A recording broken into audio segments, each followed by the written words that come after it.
Donc a priori, il a fait un malaise. Il est resté dans sa cabine. Donc nous, on va intervenir, on va le tirer de sa cabine et on va la ramener sur le sol. Donc on a des techniques à mettre en place, on appelle ça une technique en paroi. On va le conditionner dans la civière. Et on va la mettre au bout d'une corde et on va la ramener en bas. La grue que l'équipe de Gérard va devoir escalader est presque un cas d'école. Non, elle n'est pas haute, il doit faire à peu près, ouais, même pas 30 mètres.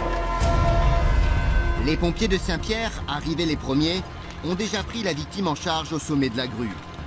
Mais ils n'ont ni le matériel, ni la formation nécessaire pour la faire redescendre. Tout le monde est coincé en attendant le grimpe.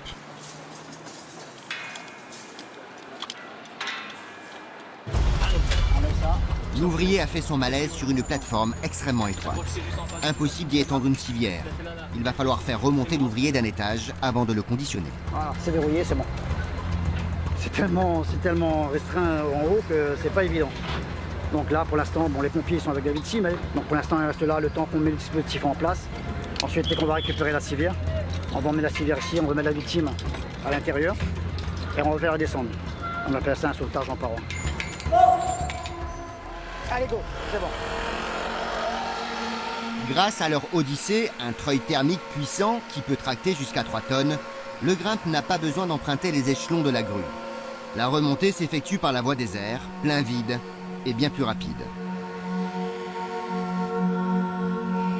Le treuillage commencé, les équipiers du grimpe n'ont plus qu'à faire confiance à leur matériel et à leur expérience. Une situation qui ne laisse aucun droit à l'erreur. Donc là, on va conditionner la victime, on va la mettre dans la civière. Et ensuite, d'ici une dizaine de minutes, un quart d'heure, elle s'en va. Ensuite. Malgré son état, l'ouvrier victime d'un malaise remonte tant bien que mal sur la plateforme où l'attend sa civière. Ça va aller, monsieur? Oui. Vous voulez des médicaments? Non. Vous avez une maladie spéciale, non? Non. Pas du tout, d'accord. Vous avez mangé ce matin? Non. Ah, d'accord. Descendez un peu. Voilà, impeccable. Voilà. Monsieur, vous pouvez glisser encore un petit peu, mettez la tête là.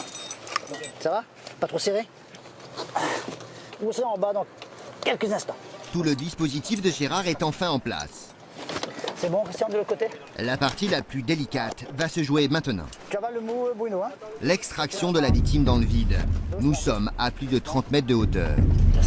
Tu avales encore le mou un peu? Voilà. C'est bon? C'est bon, Christian? Ouais, c'est bon. Allez, on la met dans le vide tout doucement. Non, donne pas. Le passage le plus compliqué est la mise au vide. Il faut rapidement que la civière se mette à l'horizontale pour éviter tout incident. Voilà, impeccable, ça vient, doucement.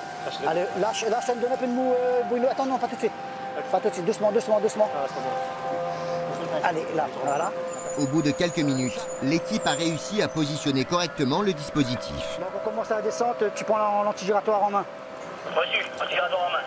Attends. On commence à descendre, Tichan. Tout doucement, Bruno, on y va. Prêt pour la descente. La phase la plus dangereuse est écartée. Il faut maintenant filer jusqu'en bas, sans problème.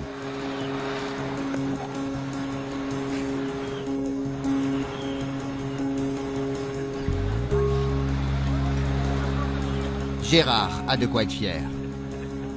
Tous les gestes sûrs de ses équipiers, c'est lui qui les leur a appris. Sa formation a porté ses fruits. 5 mètres du sol.